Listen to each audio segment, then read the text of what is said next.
शंभू जी जा दरवाजा खोल। हमेशा मुझे ही बोलते। क्या? कुछ नहीं। अरे शंभू बेटा अरे वाह वाह वाह शंभू, मजा आ गया। अरे वाह वाह वाह। अरे आप लोग कौन? अरे आपने चाचा को भूलियो। चाचा? अरे मेरे कोई चाचा नहीं है। लो कर लो बात। अब आप बोलोगे कि आपका कोई चचेरा भाई भी नहीं है, यानी कि हम। अरे गुंगा गुंगा भाई। अरे जब चाचा नहीं है तो चचेरा भाई कहाँ से आ गए? अरे ये लो, राजा साहब के महल में काम करने लगो तो भूल गए खानदान को। याद दिलाओ याद दिलाओ। आ जाता। अरे हाँ। मैं आप लोगों के लिए चाय नाश्ता ले आता हूँ। आजा बेटा आजा। अरे आप लोग मुझे कहाँ ले जा रहे हैं? देख शंभू घबरा मत, हम लोग सीआईडी से हैं। तुम्हारा दोस्त विक्रमजीत वो जिंदा है। क्या विक्रमजीत जिंदा है? धीरे से बोलो। जब तक ये विक्रमजीत मिल नहीं जाता हम लोग इसी हवेली में रहेंगे, समझा? उसने शांति देवी को मारा है और इस मुरारी लाल को मारने वो जरूर आएगा यहाँ। नहीं मानूंगा, चाहे कुछ भी हो जाए मैं हार नहीं मानूंगा। कुछ ना कुछ करके मुझे इस पहेली का हार निकालना ही पड़ेगा। मेरी बरसों की इज्जत दांव पर लगी हुई है। सर प्लीज थोड़ा आराम कर लीजिए। आप पिछले 36 घंटों से सोए नहीं है। कैसे आराम कर लूं तारिका, कैसे सो जाऊं? मैं झपकी भी लगाता हूं तो ये सांप मुझे सपने में दिखाई देता है। चलिए सर शुरू से शुरू करते हैं। हाँ, ये सांप अगर होटल से ही शांति देवी के गले में था तो फिर इसने एग्जीबिशन में आकर ही क्यों काटा इन्हें? एग्जैक्टली। इसका मतलब क्या? इसका मतलब कोई तो था तारिका, कोई तो था जो उस सांप को कंट्रोल कर रहा था कि वो सही वक्त देखकर शांति देवी पे हमला करे, जबकि उसके हिसाब से लोहा एकदम गर्म था। और एक बात सर, खूनी ने अगर इस सांप को शांति देवी के गले में तब डाला होता जब ये जाग रही थी तो ये तो बहुत हल्ला मचाती, जरूर अपने आप को बचाने की पूरी कोशिश करती। बिल्कुल बिल्कुल कोशिश करती। इसका मतलब जब शांति देवी पे हमला हुआ शांति देवी सो रही थी। शांति देवी सो रही थी और क्या? और शायद गॉड, क्या सर? ओह माय गॉड, और शायद ये सांप भी सो रहा था। सांप सो रहा था मतलब? मिल गया तारिका, मिल गया। मुझे इस समस्या का हल मिल गया। मुझे भी बताइए ना सर। बताता हूं। देखो तारिका, ये सांप एक रेप्टाइल है, जमीन पर रेंगने वाला जंतु। रेप्टाइल्स कोल्ड ब्लडेड एनिमल होते हैं, शीत रक्तधारी जंतु। ये मौसम के हिसाब से अपने शरीर का तापमान बदल नहीं सकते हैं और इसलिए जब बहुत ज्यादा ठंड होती है ये सांप हाइबरनेशन में चले जाते हैं, शीत निद्रा में चले जाते हैं। ओह गॉड, इसका मतलब सर खूनी ने जानबूझकर इस सांप को ठंडी जगह पे रखा बिल्कुल, ताकि वो हाइबरनेशन में चले जाए। यस। पर सर अगर ये सांप भी सो रहा था और शांति देवी भी सो रही थी तब भी अपना सवाल तो वही का वही है कि ये सांप शांति देवी के खाने की नली तक पहुंचा कैसे? खाने की नली तक पहुंचा कैसे? एक मिनट, ये सांप शांति देवी की खाने की नली तक पहुंचा कैसे तारिका? ये शायद हमें इस सांप की चमड़ी बताएगी। एक मिनट, एक मिनट।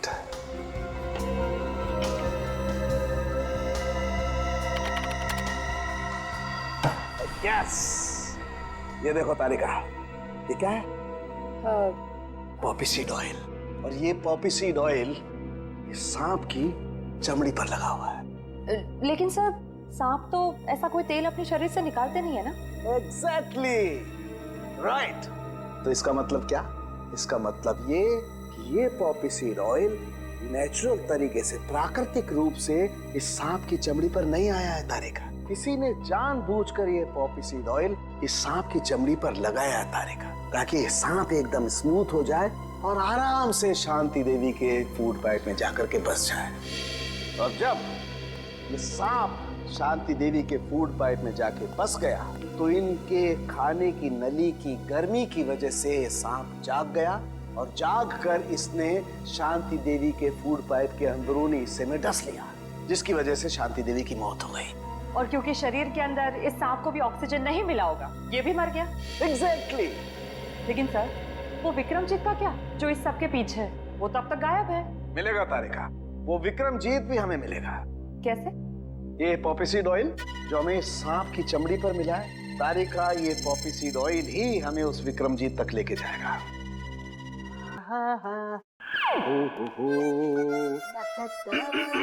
अरे फ्रेडी साहब, आप यहाँ? मुझे छोड़िए सालून के साहब, आप बताइए आप इतने खुश क्यों हैं? अरे यार वो बात ये अरे तो जाने देना यार, तुझे क्या मतलब है, जाने दे। अरे ऐसे कैसे जाने दूं? आपके खिले हुए चेहरे का राज तो मैं जान कर ही रहूंगा। आप बताते हैं या मैं एसीपी साहब को फोन करूं? एसीपी साहब को बीच में क्यों ला रहा भाई? अच्छा फ्रेडी, मैं अपने राज की बात तुझे बता सकता हूँ, लेकिन एक शर्त है। तू ये बात एसीपी प्रद्युमन को नहीं बताएगा। ठीक है ठीक है, पक्का ना? पक्का। बात ये है फ्रेडी कि आज जब मैं अपने घर में अपनी पुरानी कवर चेक कर रहा था ना, मालूम है मुझे उसमें क्या मिला? मोजे? अबे मोजे से ऊपर उठेगा कि नहीं? मोजे देख में मिले ये कॉलेज के टाइम के लेटर्स, लव लेटर्स। तो ये है आपकी खुशियों का राज? यस, ये लव लेटर्स। कौन है वो? पता नहीं। पता नहीं? अरे यार मतलब पता नहीं कौन थी वो, मैंने पता लगाने की कोशिश की पर पता ही नहीं चला यार। वैसे सालू के साहब, कोई लड़की आपको लव लेटर्स लिखे, ये बात कुछ हजम नहीं हो रही है। हजम नहीं हो रही है? ये देखने के बाद भी हजम नहीं हो रही है, हैं? अभी तो मुझे समझता क्या है रेडी, कॉलेज के टाइम में मैं अपने आप में एक हीरो था, हीरो। अरे अपनी एक स्टाइल थी, वाह स्टाइल। कॉलेज का छोड़िए सालू के साहब, अभी तो आप एक फिल्म के विलन जैसे लग रहे हो। क्या कह रहा था बे तू? मैं कुछ नहीं कह रहा था। पक्का? पक्का। अरे यार फ्रेडी भुला दिया। अबे ये बता तू यहाँ आया क्यों था? अरे सालू के साहब, मैं भी भूल गया था। एसीपी साहब ने पोस्टमार्टम की रिपोर्ट मंगवाई है। अरे यार ये एसीपी प्रद्युमन हमेशा घोड़े पे सवार क्यों रहता है यार? बोला था ना करता हूँ अभी। टाइम लगता है फ्रेडी। सालू के साहब, आज आप अकेले हैं क्या? तारिका दिख नहीं रही है। अरे तारिका को मैंने जरा काम से भेजा यार। वैसे तुझे क्या मतलब है तारिका से? कुछ नहीं, ऐसे ही। अच्छा यार फ्रेडी, एक बात समझ में नहीं आ रही है यार, खून तो इनका जहर की वजह से हुआ है, लेकिन ये जहर इनके शरीर में गया कैसे, ये बात समझ में नहीं आ रही है यार।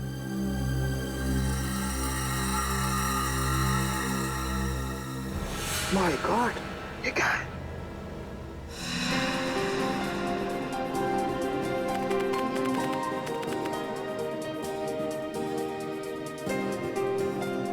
सर कैसा महसूस कर रहे हैं आप? आपकी जिंदगी का सबसे बड़ा और पहला एग्जीबिशन है। पहली चीज तो हमेशा खासी होती है, फिर वो चाहे पहला प्यार हो, पहली बारिश का एहसास हो, या फिर मेरा एग्जीबिशन। और इस पे 4 चांद तो तब लगेंगे जब पीपलगढ़ की महारानी शांति देवी जी खुद मेरा एग्जीबिशन देखने आएंगी। अरे शांति देवी जी आ गई।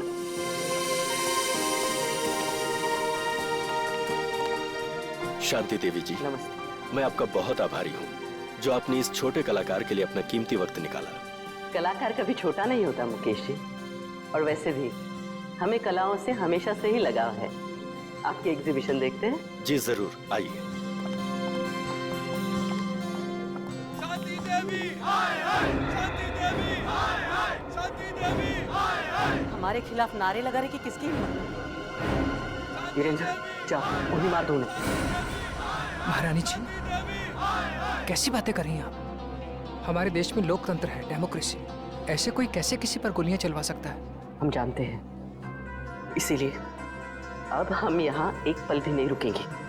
शांति देवी जी सुनिए तो। आपने क्या हमें यहाँ अपमानित करने के लिए बुलाया था मुकेश जी? आप फिक्र मत कीजिए, मैं उनको जाकर रोकता हूँ। इसका प्रबंध तो पहले कर लेना चाहिए था आपको। अब हम यहाँ बिल्कुल नहीं रुकेंगे। महारानी जी आप इस तरह से नहीं जा सकती।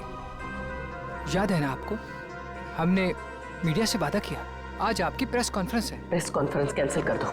महारानी जी आप ऐसा नहीं कर सकते। अखबार और मीडिया वाले पहले ही आपसे खफा हैं। अगर ये प्रेस कॉन्फ्रेंस कैंसिल कर दी तो उन्हें एक और मौका मिल जाएगा आपके खिलाफ बोलने का। ठीक है, प्रेस कॉन्फ्रेंस शुरू की जाए। हमें पानी, ये नहीं, हमारे लिए अपनी बोतल मंगवाइए। देखिए, अब आप लोग एक एक करके अपने सवाल पूछ सकते हैं, पर ध्यान रहे महारानी जी यहाँ सिर्फ 15 मिनट के लिए, उसके बाद इन्हें एक जरूरी मीटिंग में जाना, तो फिर देरी किस बात की? हाँ तो शांति देवी जी, मैं आपसे ये पूछना चाहती हूँ कि जब आपके पति यानी कि पीपलगढ़ के महाराजा चंद्रशेखर जी आपके लिए अरबों खरबों की संपत्ति वैसे भी छोड़ चुके हैं, तो फिर आपने मुंबई वाली जमीन का सौदा क्यों किया? जमीन हमारी थी, हमें लगा कि बेचनी चाहिए, तो हमने बेच दी। पर उन लोगों का क्या जो जमीन से बने चौल में रह रहे, उनका तो पूरा का पूरा परिवार सड़क पे आ जाएगा ना। तो इसमें हम क्या कर सकते हैं? हमने तो उन्हें नहीं कहा था कि हमारी जमीन पे आके रहें। महारानी शांति देवी जी, क्या ये बात सच है कि मोहल्ले में रहने वाले लोग आपके फैसले से नाराज होकर आपको धमकी भर चिट्ठियां लिख रहे हैं? हाँ, उन्होंने हमें जान से मारने की धमकी दी है, लेकिन हम ऐसी धमकियों से नहीं डरने वाले। अगर आज हमारा राज होता तो ऐसी गुस्ताखी करने वाले लोगों को कब का हाथी के पैरों तले कुचल दिया होता।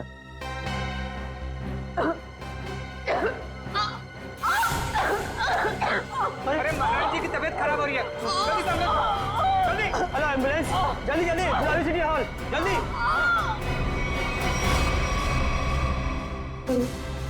अरे महारानी जी तो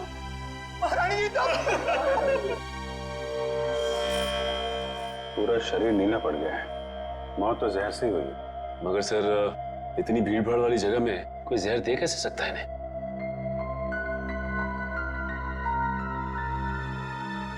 मिस्टर अनिकेत, आप रानी साहिबा के पीए हैं ना?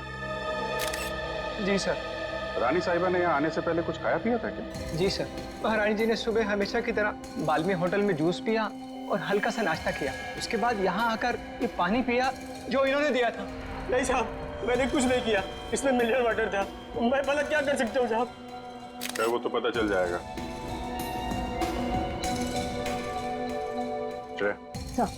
सारी चीजें फोरेंसिक लैब में भिजवा देना। आपके अलावा और कौन जानता था कि रानी साहिबा यहाँ इस फंक्शन में आने वाली? मेरे अलावा तो इस बात की खबर सिर्फ मुकेश जी को थी। अरे, मुझे क्यों फंसा रहे हो? सर, मैं तो एक सीधा साधा चित्रकार हूँ। मैंने तो महारानी शांति देवी को यहाँ मुख्य अतिथि के रूप में बुलाया था। भला मुझे इनका खून करके क्या फायदा होगा? आजकल जमाना पब्लिसिटी और मार्केटिंग का है। हो सकता है पब्लिसिटी के चक्कर में तुमने ये सब कुछ किया। सर, मुझे ऐसी पब्लिसिटी की कोई जरूरत नहीं है, और वैसे भी इनको मारने से सबसे ज्यादा फायदा उन लोगों को होता जो एग्जीबिशन के बाहर इनके खिलाफ नारे लगा रहे थे। नारे लगा रहे? जी। कौन लोग थे? दरअसल महारानी जी ने अपनी एक मुंबई वाली जमीन का हाल ही में सौदा किया था, जिसकी वजह से उस मोहल्ले में रहने वाले कई लोग अपने घरों से बेघर हो गए थे। तो आपको लगता है कि ये काम उनमें से किसी ने किया है? हाँ सर, वो लोग महारानी जी को धमकी भरी चिट्ठियां लिख रहे थे कि अगर उन्होंने जमीन का सौदा किया तो वो उन्हें मार देंगे। ऐसे इन मोहल्ले के लीडरों को जरा ब्यूरो में बुलवाओ। आइए। अच्छा, ये उन लोगों के लीडर्स जिनकी जमीन शांति देवी ने बिल्डर्स को बेची थी। तो वो तुम लोग हो जो शांति देवी के खिलाफ जगह जगह नारा दे रहे थे? हाँ, लेकिन हमने कोई गलत काम तो नहीं किया ना साहब।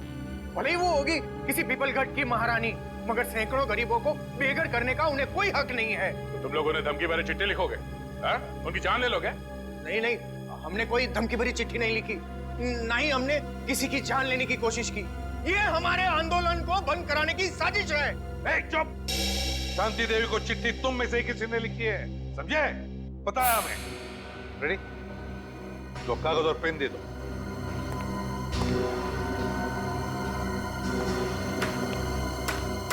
इसका हम क्या करेंगे? अपना नाम और पता लिखो।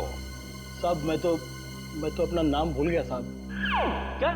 खुद का नाम भूल गए? ठीक है, मेरा नाम लिखो। फ्रेडी, 305 सुख शांति बिल्डिंग, मलाड वेस्ट। अरे मुंह क्या देख रहे हो? लिखो, मलाड वेस्ट। मैं क्या हो गया? तुम भी अपना नाम भूल गए क्या? नहीं, याद है। तो लिखो। तुमने अभी तक कुछ लिखा नहीं। मैं तो अंगूठा छाप हूँ, मुझे लिखना पढ़ना नहीं आता। अच्छा, अंगूठा छाप हो? जी। सुन रहा मैंने तुम्हारा? जी साहब। पेशे से तुम एक जर्नलिस्ट हो, बीए किया है तुमने, और कई सालों से अपने मोहल्ले में 5वीं कक्षा से लेके 10वीं तक के बच्चों को क्लासेस देते हो। हाँ? ये सब बिना पढ़े लिखे किया तुमने? हाँ? क्यों? जी साहब, मैंने इस कुलदीप के कहने पे किया। फंसा दिया ना मुझे। अरे अरे अरे अरे, एक मिनट, मैं बताता हूँ ये दरवाजा कैसे खुलता है। बट आजा इधर, बता क्यों किया तूने ये सब? हाँ बोल। हाँ, शांति देवी को धमकी भरी चिट्ठियां मैंने ही लिखवाई थी, पर मैं क्या करता? जब मैंने उन्हें अपने साथियों की तकलीफ बताई तो उल्टा उन्होंने हमारा ही अपमान कर दिया।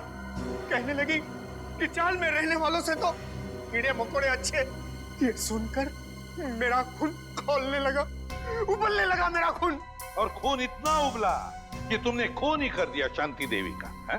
हाँ, मैंने मोहल्ले के हर एक इंसान के पास से 1,000 रुपए चंदे के नाम पर इकट्ठे किए और लक्की नाम के गुंडे को शांति देवी की सुपारी दे दी और उनको खत्म करवा दिया। मैंने सोचा शांति देवी खत्म हो जाएगी तो ये सारी समस्या ही खत्म हो जाएगी। किसी को मारकर समस्या का हल नहीं होता, समझे? ले जाओ इसे, इस लकी को ढूंढो, उठाओ इस लकी को।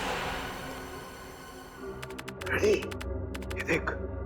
अरे बाप रे, ऐसी खतरनाक चीज मैंने फिल्मों में भी नहीं देखी। मुझे यकीन ही नहीं हो रहा ये सच है या सपना। यार फ्रेडी, मैंने जिंदगी में इतनी पोस्टमार्टम किए, इतनी लाशें काटी, लेकिन ऐसा तो मैंने पहले कभी नहीं देखा। This is impossible। ये यहाँ कैसे? यार शांति देवी ने आर्ट एग्जीबिशन में इन चीजों को हाथ लगाया, इन चीजों को हाथ लगाया था। एक मिनट, रेडी?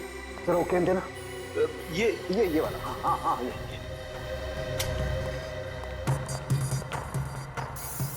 मैं एसीपी साहब को फोन करता हूँ।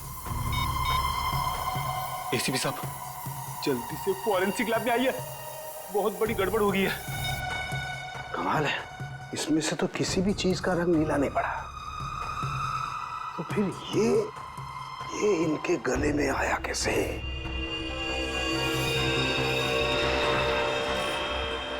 माय गॉड, इनके गले के अंदर सांप। बॉस, अपने सीआईडी के कैरियर में बहुत कुछ देखा, बहुत कुछ सुना, बस यही बाकी रह गया था। लोग तो सांप के जहर से मरते हैं, लेकिन इनके तो गले में मरा हुआ सांप। वही तो एन गजब की पहली। ना जानकी देवी के खाने में सांप का जहर था, ना इनके शरीर पर कहीं पर भी सांप के डसने के निशान नहीं, और फिर भी एक सांप मिलता है इनके शरीर के अंदर, मरा हुआ सांप। सर, कहीं इन्होंने लंच में सांप तो नहीं खा लिया? नहीं फ्रेडी, नहीं। जरूर किसी ने किसी न किसी तरीके से, धोखे से इनके शरीर के अंदर एक सांप डाल दिया, सांप का जहर डाल दिया है, धोखे से। सर, उन किराएदारों ने बताया था कि उन्होंने शांति देवी को मारने की सुपारी लक्की को दी थी। लकी? तो फिर अब लकी ही बताएगा कि शांति देवी के शरीर में उसने सांप डाला कैसे। क्या बात है बॉस, आप इतने परेशान क्यों? अरे राघव, घबराओ नहीं तो क्या करूं? सीआईडी वालों को लग रहा है कि शांति देवी का खून मैंने किया। मतलब शांति देवी का खून आपने नहीं किया? अरे मेरा दिमाग इतना खराब नहीं है राघव कि इतनी बड़ी हस्ती को मारने के बारे में सोचूंगा। मैंने तो सोचा था सिर्फ सुपारी के पैसे ले लूंगा और उन्हें मारूंगा नहीं, लेकिन मुझे क्या पता था कि वो सचमुच मारी जाएंगी और मैं फंस जाऊंगा। लेकिन सीआईडी तो यही सोच रही है कि खून आपने किया है। हाँ यार, इसलिए तो मैं ये देश छोड़कर जा रहा हूँ, और तुम लोग को भी जैसे मौका मिले ऐसी जगह चंपत हो जाओ जहाँ सीआईडी का हाथ तुम लोग तक न पहुँच पाए। बॉस, वो सब तो ठीक है, पर हमारा हिस्सा? अरे उसके बारे में तो मैंने कुछ सोचा ही नहीं। इतना काफी है कि तुम लोग रख लो। इतने सालों की वफादारी का ये इनाम। अब ये भी ले लो। इतना काफी है ना, बस बहुत ज्यादा लालच नहीं। ये मत भूलो कि मैं तुम लोग का बॉस हूँ। बॉस हो नहीं थे। क्या मतलब? मतलब ये कि अब हम तुम्हें इनाम देंगे और इसके बाद तुम्हें सीआईडी से कोई खतरा नहीं होगा। क्या कर रहे हो तुम लोग? तुम्हारा दिमाग तो ठिकाने भरा है। सुनो, तुम ये पैसे आपस में बांट लो और किसी सुरक्षित जगह जाके छुप जाओ। क्या तुम्हें पैसे नहीं चाहिए थे राघव? पैसे बहुत है मेरे पास। मैं तो सिर्फ इतना चाहता हूँ कि शांति देवी के खून का केस तुम्हारी मौत के साथ बंद हो। मेरे साथ इतना बड़ा धोखा किया तुमने। कोई अपनी जगह से नहीं हिलेगा। सीआईडी ढूंढ डालो इन्हें।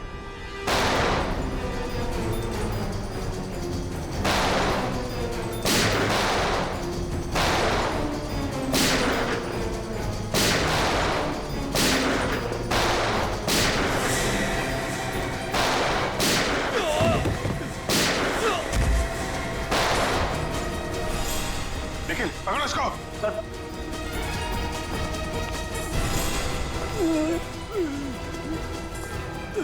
सर ये तो लकी है सर। उसे गोली मारी गई है। शांति देवी का खून किसने किया? तुमने? नहीं सर, मैंने नहीं। किसने मारी गोली? उन्हें तो बोलो।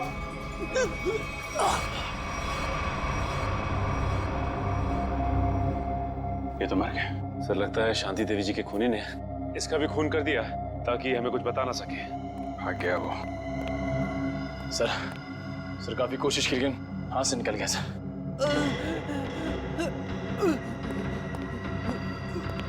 ये तो जिंदा है। सचिन एम्बुलेंस को फोन करो जल्दी, इससे हमें काफी कुछ पता चल जाएगा। आसान क्या पता चला उस सांप के बारे में? बॉस ये तो एक अफ्रीकन सांप है। अफ्रीकन सांप?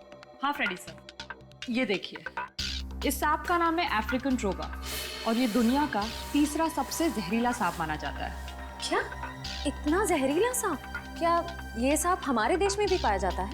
नहीं श्रेया, ये हमारे देश में नहीं पाया जाता, बल्कि एक अफ्रीका के भी छोटे से टापू मैरियट ओलानो में पाया जाता है। सर शायद शांति देवी अफ्रीका के इस टापू मैरियट ओलानो गई होगी और शायद वहाँ का पानी इन्होंने पिया होगा और पानी में सांपों के अंडे होंगे जो इनके पेट में चले गए होंगे और अंडों से सांपों के बच्चे निकले होंगे। उनमें से एक बच्चा इनके गले तक आ गया होगा और इन्हें काट लिया होगा। बोल बोल सारुण के बोल। नहीं फ्रेडी, ऐसा नहीं हो सकता है। नहीं ना, देखो इंसान के पेट में HCl नाम का एसिड होता है जो बड़ी से बड़ी चीज को भी बहुत जल्दी पचा देता है। यहाँ तक कि ये एसिड लोहे के टुकड़ों को भी बहुत जल्दी गला देता है। एग्जैक्टली। इसलिए अगर इस तरह के अंडे शांति देवी के पेट में चले भी गए होते तो बस कुछ ही घंटों में नष्ट हो जाते। मतलब किसी अलग तरीके से वो सांप शांति जी के गले में गया। हाँ बॉस, और गया भी पिछले 24 घंटे के अंदर अंदर है। 24 घंटे के अंदर? सर पिछले 24 घंटों में तो शांति देवी उस होटल में ही थी। हाँ, पिछले 24 घंटे तो शांति देवी होटल बाल्मी में ही थी। तो फिर इस सांप का राज भी उसी होटल बाल्मी में खुलेगा। होटल बाल्मी में। हाँ अभिजीत, अच्छा उस गुंडे को होश आ गया? अच्छा नाम बताया उसने उस गुंडे का जो भाग गया वो? राघव। राघव।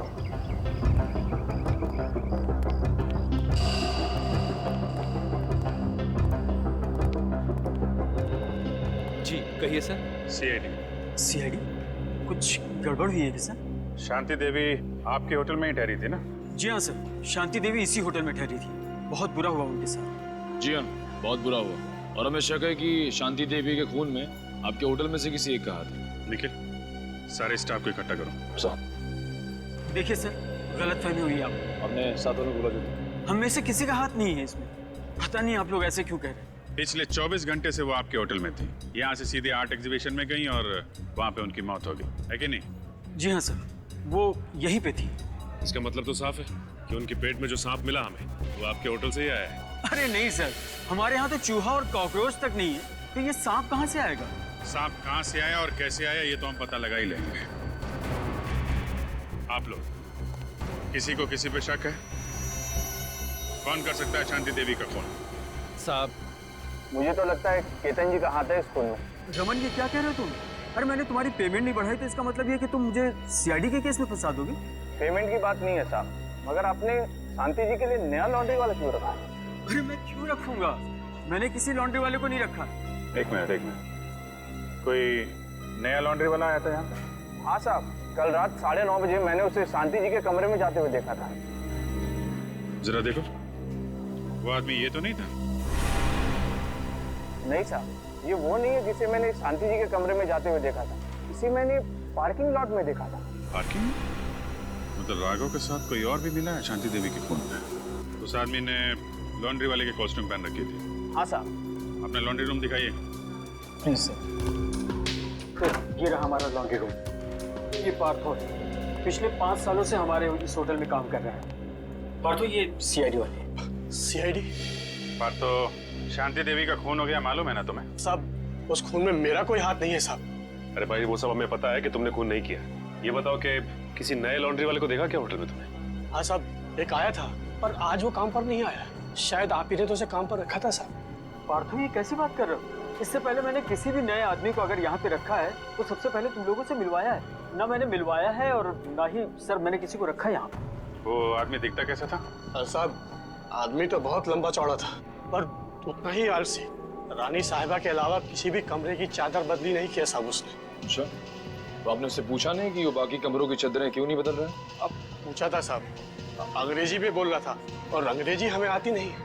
अंग्रेजी में पट्टी पढ़ा के निकल गया। काफी चालाक आदमी है। उस आदमी का स्केच बनवाना होगा तुमको, ठीक है? हाँ साहब। ठीक है। सांप उस आदमी ने यहीं कहीं छुपा के रखा था। सांप मुझे सांप से बहुत डर लगता है साहब। ठीक है ठीक है, आप लोग जरा बाहर जाइए, हमें यहाँ की तलाशी लेनी है। हाँ साहब।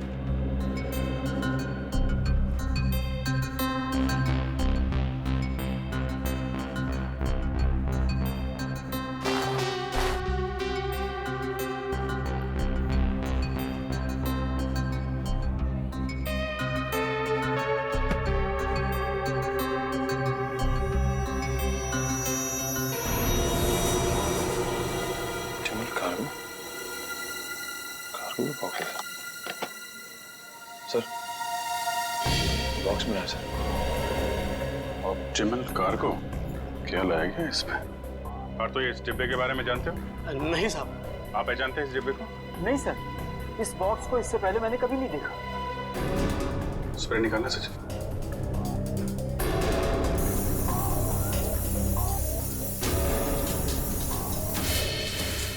नीला हो गया, मतलब वो सांप इसी डब्बे में लाया गया है। Optimal cargo. कहिए सर, कुरियर करना है आपको? हाँ, सिर्फ इंडिया में कुरियर भेजते हो या बाहर देश भी कुरियर भेजते हो?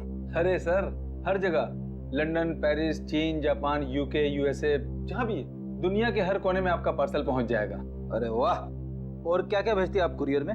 सब कुछ सर, जैसे किताबें, कपड़े, तस्वीर और ऑफिशियल कागजात वगैरह। और सांप? क्या? हाँ, सांप भेजते हैं आप कुरियर में?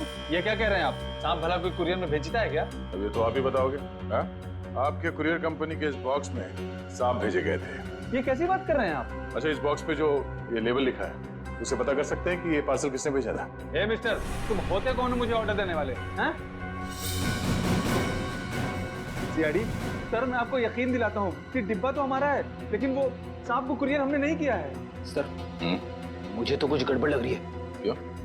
आपको बदबू नहीं आ रही है क्या? अरे कहाँ बदबू आ रही है सर? कोई बदबू नहीं आ रही है। बदबू आ तो रही है। ये क्या अंदर? अरे सर, अंदर कुछ भी नहीं है। सर अंदर कहाँ जा रहे हैं? अंदर सर जाने का चुपचाप कोने में खड़े हो जाओ, चलो। सर वो जो बॉक्सेस होते हैं ना, वो कुरियर के वो है और कुछ भी नहीं है। थोड़ी देर के लिए मुंह बंद रखोगे? बदबू यहाँ से आ रही है। खड़ी। अरे ये सर क्या हुआ? मेरा काम वाला जो 3 दिन से आ नहीं रहा है, तो कचरे जमा हो गए, उसी कचरे का बदबू है सर, और कुछ भी नहीं है।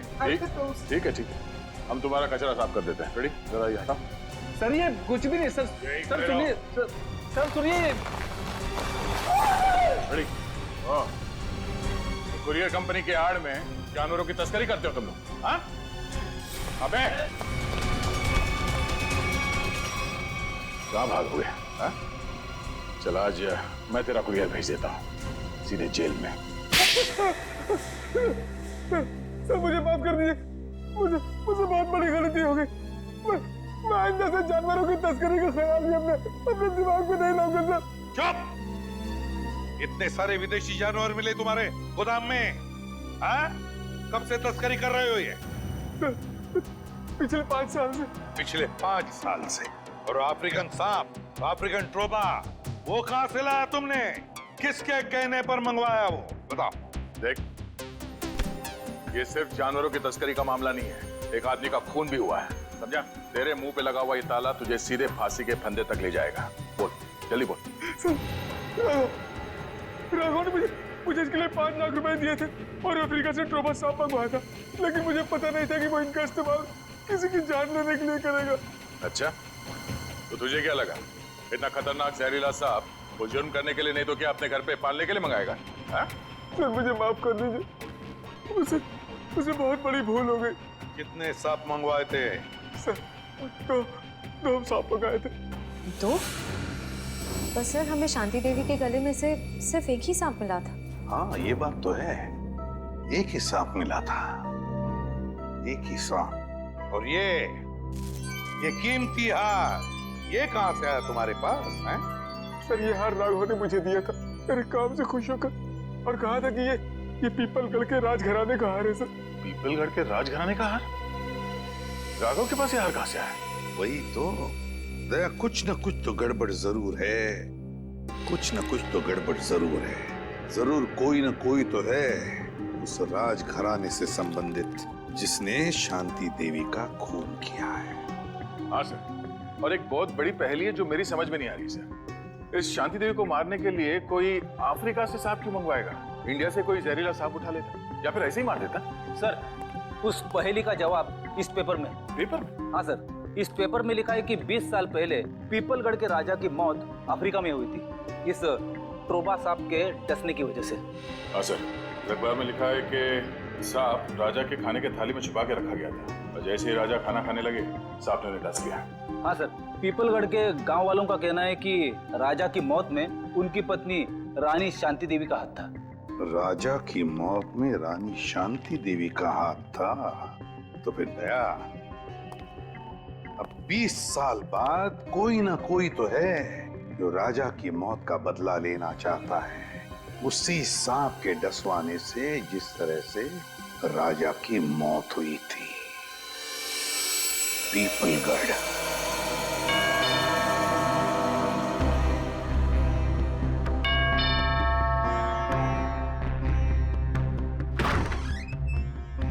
आप लोग? हम लोग सीआईडी से हैं। शांति देवी की मौत के सिलसिले में हम कुछ पूछताछ करने आए। अरे वाह सर, कितनी आलीशान हवेली है, राजे महाराजाओं की ठाट की बात तो कुछ और ही है। क्या नाम क्या है तुम्हारा? जी, मुरारी लाल। मुरारी लाल, एक बात बताओ, हमने सुना है कि राजा साहब की मौत में रानी साहिबा का कुछ हाथ था, क्या इस बात में कोई सच्चाई है? क्या लगता है तुम्हें? कुछ पक्का तो नहीं कह सकते साहब, लेकिन कहीं ना कहीं इस बात में कुछ ना कुछ सच्चाई तो जरूर है। बिना आग के धुआं नहीं उठता साहब। तुम्हारे हिसाब से यहाँ की रानी के पास कोई ठोस वजह थी राजा का खून करने की? जी हाँ साहब, राजा साहब की मौत के बाद सारी दौलत, सारी जायदाद रानी साहिबा की हो गई थी। इससे बड़ी और क्या वजह हो सकती है राजा साहब को अपने रास्ते से हटाने की? क्यों, दोनों को कोई औलाद नहीं थी क्या? नहीं साहब, इसी बात का तो दुख है कि राजा साहब के बाद इस वंश को चलाने वाला और कोई नहीं है। क्या हुआ था? सर, जरा ये पेंटिंग देखिए, होटल में उस लॉन्ड्री वाले का जो स्केच बनवाया था, वो स्केच इस पेंटिंग से मिलती जुलती है सर। ये देखिए। हाँ, लगता तो वही चेहरा है, सिर्फ इस स्केच में इस दाढ़ी की कमी है। ये तो राजा साहब की तस्वीर है, इन्हें मरे हुए तो बरसों बीत गए। अगर ये राजा साहब की तस्वीर है तो फिर हो सकता है ये स्केच राजा साहब के बेटे का है। नहीं नहीं, उनकी कोई संतान नहीं थी। पता नहीं क्यों मुझे लग रहा है कि ये हमसे कुछ छुपा रहा है। अरे नहीं साहब, मैं भला आप लोगों से कुछ क्यों छुपाऊंगा? देखो मुरारी लाल, तो कोई दूध के धुले नहीं हो। अगर यही बात होती तो तुमने अपना शक बोल के क्यों नहीं दिखाया पुलिस वालों को कि राजा साहब की मौत में शायद रानी साहब का हाथ है? साहब, हम इस हवेली के नौकर हैं।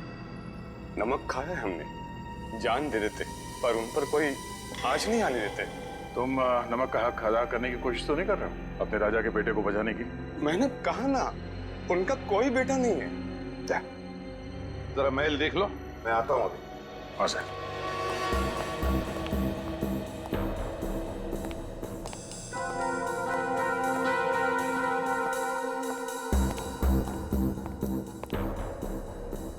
नमस्ते साहब, मेरा नाम शंभू है साहब। आप यहाँ रानी शांति देवी की खूनी की तलाश में आए?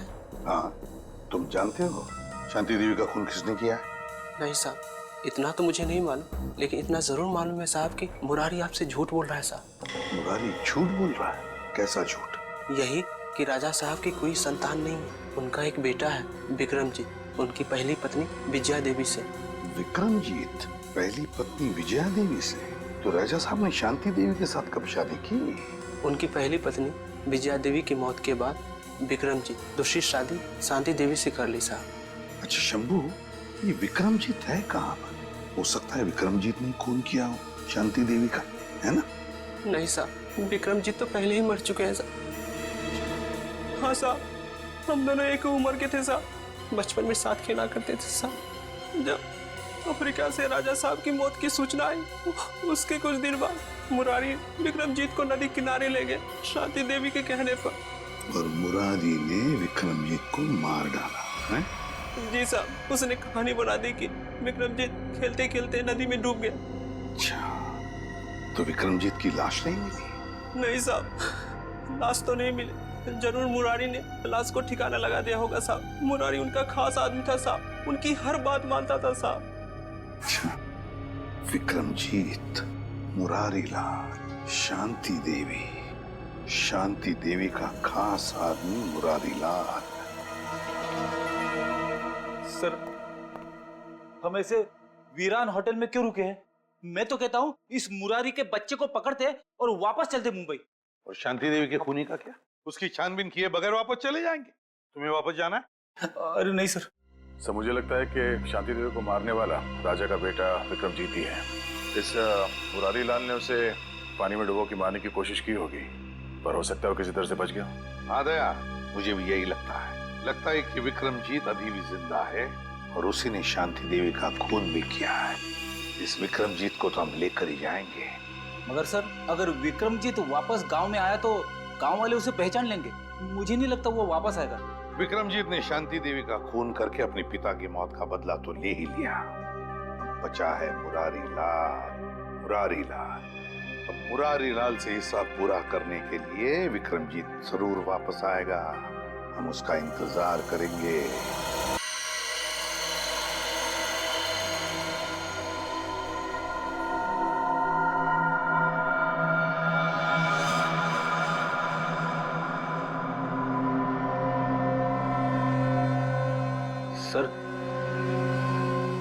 सर, हाँ, क्या हम लाइट चालू रखकर विक्रमजीत पर नजर नहीं रख सकते?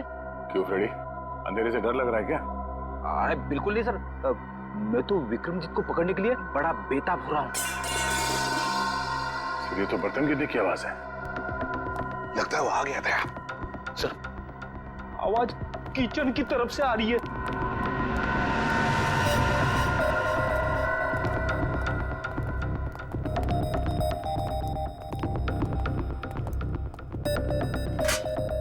बर्तन गिरा हुआ है। बिल्ली ने गिराया होगा। नहीं फ्रेडी, बिल्ली नहीं।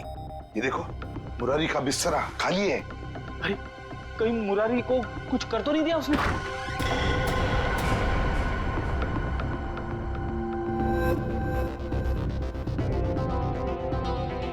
सर, ये तो अकेला है। मुरारी कहाँ है? रुक जाओ, मैं तो गोली चला दूंगा।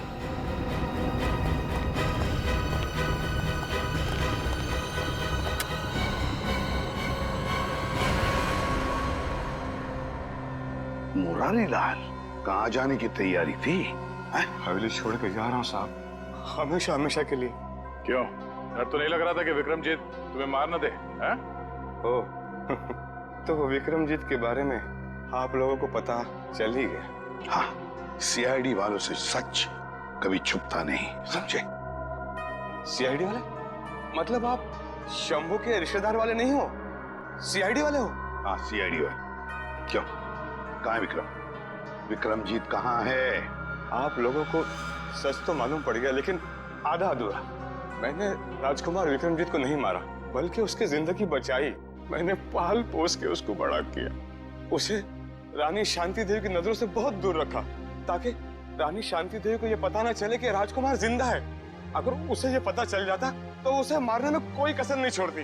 इस वक्त विक्रमजीत कहाँ है? नहीं, मैं जान दे दूंगा, लेकिन आप लोगों को भी नहीं बताऊंगा। सच बता बता, देखते हैं।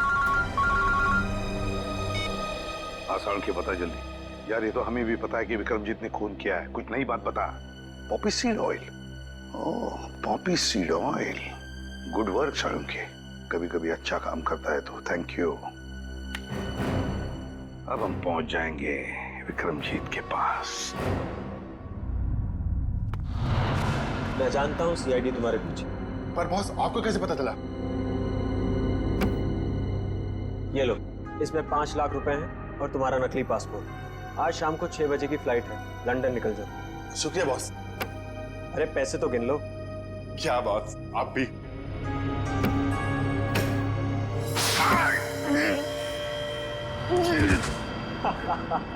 तुम्हें क्या लगा मैं तुम्हें लंदन भिजवाऊंगा? अब तुम सीधा नर्क की फ्लाइट पकड़ोगे। बड़ा धोखा। इसे कहते हैं बुरे काम का बुरा नतीजा। घबराओ मत, सांप के जहर की दवाइयां हम अपने साथ लेकर आए हैं। श्रेया, मुंह खोलो। सीआईडी? हाँ, सीआईडी। क्यों, हमको देख के बहुत धक्का लगा पेंटर बाबू? तुम लोगों को कैसे पता चला कि इस सब के पीछे मेरा हाथ है? क्योंकि सांप के ऊपर तुमने पॉपीसीड ऑयल छोड़ दिया था, और पॉपीसीड ऑयल का इस्तेमाल एक पेंटर के अलावा और कौन कर सकता है? अब जरा अपना असली चेहरा तो दिखाओ मुकेश उर्फ विक्रमजीत। बताओ पीपलगढ़ के राजकुमार विक्रमजीत, अपनी माँ का खून क्यों किया तुमने? माँ नहीं थी वो, मेरी सौतेली माँ थी, जिसने पैसों के लिए मेरे पिता राजा चंद्रशेखर जी को तड़पा तड़पा कर मार दिया। और इसीलिए तुमने शांति देवी को भी उसी तरह मारा, तड़पा तड़पा के। हाँ, उसके गुनाह की यही सजा थी जो मैंने उसे दी। उसने मेरे पिता को ही नहीं मारा, बल्कि मुरारी के हाथों मुझे भी मरवाना चाहा था। सजा देने का हक तुम्हारा नहीं, कानून का है। यही बात होती तो तुम कानून की मदद ले सकते थे। उसने मेरे पिता को मारा था, इसलिए उसे भी मारने का हक सिर्फ मुझे ही था। तुम्हारे मुकेश बनने के पीछे क्या मकसद था? मैं शांति देवी को अपनी आंखों के सामने मरता हुआ देखना चाहता था, इसलिए मैंने मुकेश का रूप लिया और वो आर्ट एग्जीबिशन रखकर उनको न्योता भेजा। फिर तुमने दीपक को 5 लाख रुपए दिए और अफ्रीका से वो जहरीला सांप मंगवाया, और फिर खुद एक लॉन्ड्री बॉय बनकर शांति देवी के कमरे में गए और पॉपी सीड ऑयल के जरिए वो सांप शांति देवी के गले में उतार दिया।